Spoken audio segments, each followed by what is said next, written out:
जय श्री कृष्ण विद्यार्थी मित्रों, હું છું હાર્દિક ત્રિવેદી। આજના આ સેશનમાં તમારું સ્વાગત કરું છું। આ સેશનમાં આપણે ધોરણ 10 નું વિજ્ઞાન એમાં ચેપ્ટર નંબર 1 રાસાયણિક પ્રક્રિયાઓ અને સમીકરણોની ચર્ચા કરીએ છીએ। આ ચેપ્ટરનો આ પહેલો પાર્ટ છે। આ પાર્ટમાં આપણે રાસાયણિક પ્રક્રિયાના પ્રકારો શીખીશું અને રોજિંદા જીવનમાં થતી કેટલીક રાસાયણિક પ્રક્રિયાઓ છે તે અંગેની સમજ મેળવીશું। સૌપ્રથમ આપણે શરૂઆત કરીએ રોજિંદા જીવનમાં થતી કેટલીક રાસાયણિક પ્રક્રિયાઓ। આપણા રોજિંદા જીવનમાં ઘણી બધી રાસાયણિક પ્રક્રિયાઓ જોવા મળે છે। ઉદાહરણ તરીકે પહેલું, ઉનાળામાં ઓરડાના તાપમાને મૂકેલ દૂધ જલ્દી બગડી જાય છે। બરાબર। આપણો જે પહેલો ટોપિક છે રોજિંદા જીવનમાં થતી કેટલીક રાસાયણિક પ્રક્રિયાઓ।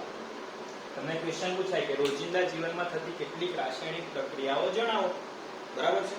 તો એમાં પહેલું જ ઉનાળામાં ઓરડાના તાપમાને દૂધ જલ્દી બગડી જાય। બરાબર। તમને ખબર જ છે કે જો તમે દૂધને ના ઉકાળ્યા વગર મૂકી રાખો લાંબો સમય સુધી તો ઓરડાના તાપમાને દૂધ શું થાય છે, ઝડપથી બગડી જાય છે। આ પહેલી પ્રક્રિયા છે। બીજી પ્રક્રિયા લોખંડની વસ્તુઓ। બીજી પ્રક્રિયા લોખંડની વસ્તુઓ પર કાટ લાગે। લોખંડની વસ્તુઓ આપણને ખબર છે વિદ્યાર્થી મિત્રો કે જ્યારે ચોમાસું હોય અથવા ભેજવાળું વાતાવરણ થાય છે ત્યારે લોખંડની વસ્તુઓ પર કાટ લાગે છે, કથ્થાઈ રંગનું ફળ બાજી જાય। એ પણ એક રાસાયણિક પ્રક્રિયા છે। આયન, લોખંડ એટલે આયન સાથે ઓક્સિજન સંયોજાઈને આયન ઓક્સાઇડ બનાવે જે કાટ છે। બરાબર। એટલે આ બીજું છે। ત્રીજું, દ્રાક્ષનું આથવણ થવું। ત્રીજો મુદ્દો છે દ્રાક્ષનું આથવણ થવું।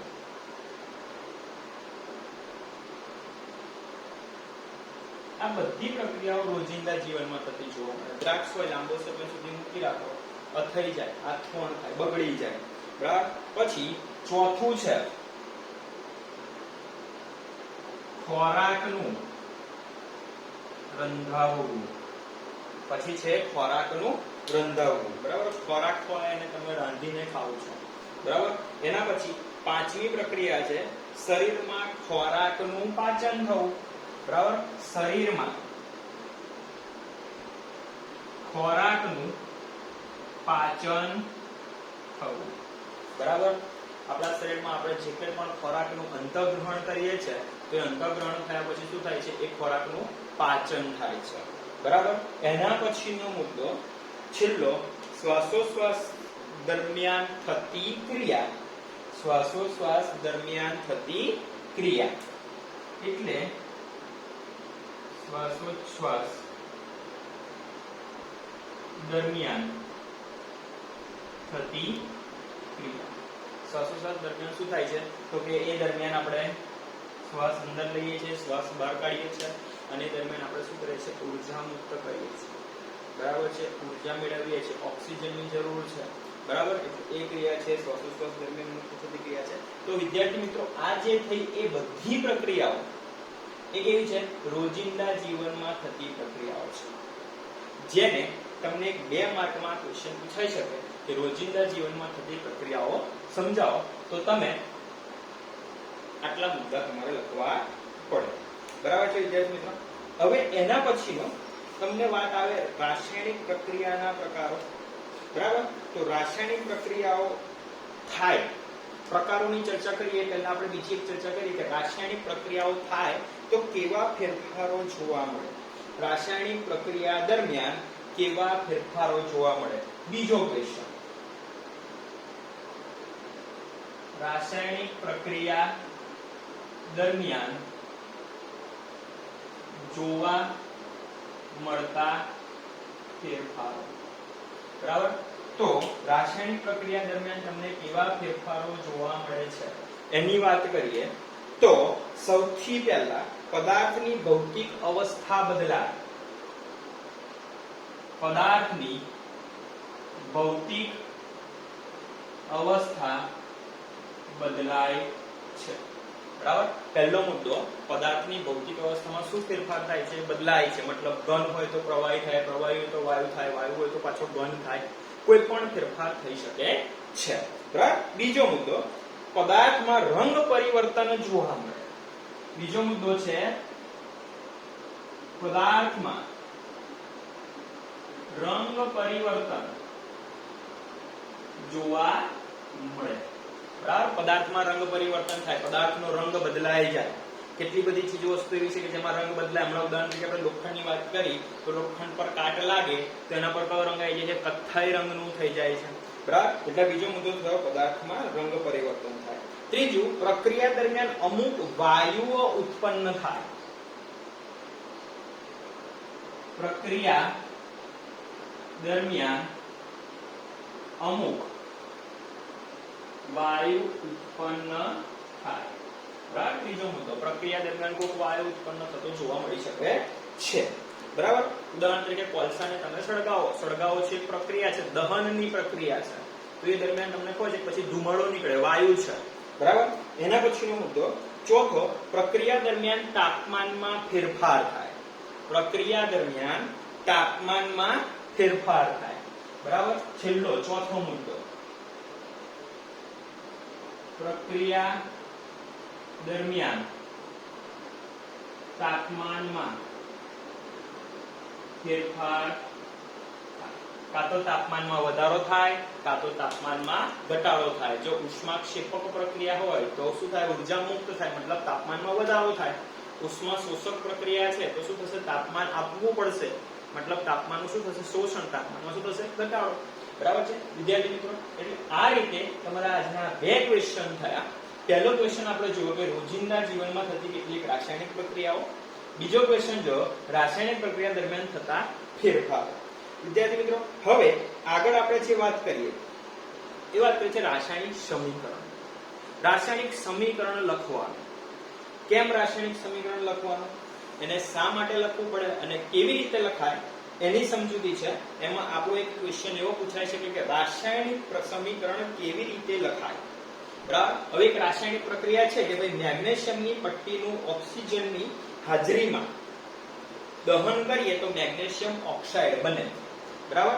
આપણે લખીએ, આપણો પ્રશ્ન શું થશે કે રાસાયણિક સમીકરણ લખવું કેમ જરૂરી છે. રાસાયણિક સમીકરણ લખવું કેમ જરૂરી છે અથવા કેવી રીતે લખાય. કેવી રીતે લખાય એ બંનેના આન્સર તમને મળી જશે. બરાબર છે. રાસાયણિક સમીકરણની વાત કરીએ વિદ્યાર્થી મિત્રો તો આપણે હમણાં જોયું કે મેગ્નેશિયમની પટ્ટીને તમે હવામાં સળગાવો છો. મેગ્નેશિયમની પટ્ટીને તમે હવામાં સળગાવો છો તો શું થશે? તો કે મેગ્નેશિયમ ઓક્સાઇડ બને છે.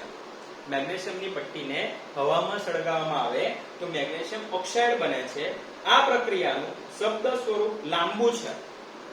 આપણે આખું સેન્ટેન્સ બોલ્યા લાંબુ થયું, એના કરતા એને આપણે શોર્ટ કરીએ એટલે શું કરવું પડશે? સમીકરણ લખીશું. એટલે કેમ લખવું એનો આન્સર મળી ગયો કે આટલી બધી લાંબી રજૂઆત કરીએ એના કરતા શબ્દસર ટૂંકી રજૂઆત કરવા માટે રાસાયણિક સમીકરણ લખવું સરળ છે. બરાબર. હવે શબ્દ સ્વરૂપે કેવી રીતે લખાય તો એ નીચે મેગ્નેશિયમની પટ્ટી ને આપણે શું કરીએ છીએ? હવામાં સળગાવીએ છીએ. હવામાં સળગાવો એટલે ત્યાં કોની હાજરી થશે? ઓક્સિજન. અને એમાંથી બનશે શું? આપણે વાત કરીએ મેગ્નેશિયમની પટ્ટીને હવામાં સળગાવો અથવા દહન કરો તો મેગ્નેશિયમ ઓક્સાઇડ બને છે. એટલે હવે કોણ બન્યું નિકોજ? Magnesium oxide. બરાબર છે વિદ્યાર્થી મિત્રો. બરાબર. હવે આ બાજુ સમીકરણ લખ્યું છે તો બીજી એક વસ્તુ શીખી લઈએ કે સમીકરણની ડાબી બાજુ, સમીકરણની ડાબી બાજુ એટલે આ જે આપણે ડાબી બાજુએ લખ્યું એને કહેવાશે પ્રક્રિયકો. એને શું કહેવાશે? પ્રક્રિયકો. અને સમીકરણની જમણી બાજુએ જે મળ્યું એને કહેવાશે નિપજો. બરાબર, અહીં એક જ મળ્યું છે એટલે એને નિપજ કહીશું. એક કરતા વધારે મળે તેને શું કહીશું? નિપજો. બરાબર, એટલે આ રીતે જો રાસાયણિક સમીકરણ તમે લખો છો તો તમને આખી જે વાક્ય સેન્ટેન્સ લખીને લાંબી રજૂઆત છે એ રજૂઆત કેવી થઈ જાય છે? ટૂંકી. બરાબર. બીજો મુદ્દો કેવી રીતે લખાય તો આપણે જોયું સિમ્પલ. બંને જે છે હવે એના તમને સંજ્ઞાઓ આવડે. મેગ્નેશિયમને તમે શાના વડે દર્શાવો છો? Mg વડે. મેગ્નેશિયમને શાના વડે દર્શાવો છો? Mg વડે. પ્લસ ઓક્સિજનને શાના વડે દર્શાવો છો? O2 વડે. અને બંને જોડાય છે, મેગ્નેશિયમ ઓક્સાઇડ બને છે એટલે શું બનશે? MgO. બરાબર વિદ્યાર્થી મિત્રો, એટલે આજના સેશનમાં આપણે આટલી વાત કરીએ છીએ. આગળના સેશનમાં આ જે સમીકરણ છે સમીકરણ અત્યારે સંતુલિત નથી. એ સમીકરણ સંતુલિત કરવાનું આપણે આગળના સેશનમાં શીખવાના છે. ઝડપથી રિપીટ કરીએ. આજે 3 ક્વેશ્ચન જોયા. ખાસ કરીને પહેલું રોજિંદા જીવનમાં થતી કેટલીક રાસાયણિક પ્રક્રિયાઓ જોઈ. બીજું રાસાયણિક પ્રક્રિયા દરમિયાન જોવા મળતા ફેરફારો જોયા. અને ત્રીજું સમીકરણ કેમ લખવું અને કેવી રીતે લખવું. આ 3 મુદ્દા આપણે જોયા. વિદ્યાર્થી મિત્રો, તમે આ વિડિયો વારંવાર જુઓ જેથી તમને આ ક્વેશ્ચનો તૈયાર થાય. પરીક્ષામાં 2 માર્ક્સમાં આમાંથી કોઈ પણ એક ક્વેશ્ચન પૂછાઈ શકે છે. બરાબર. જય શ્રી કૃષ્ણ.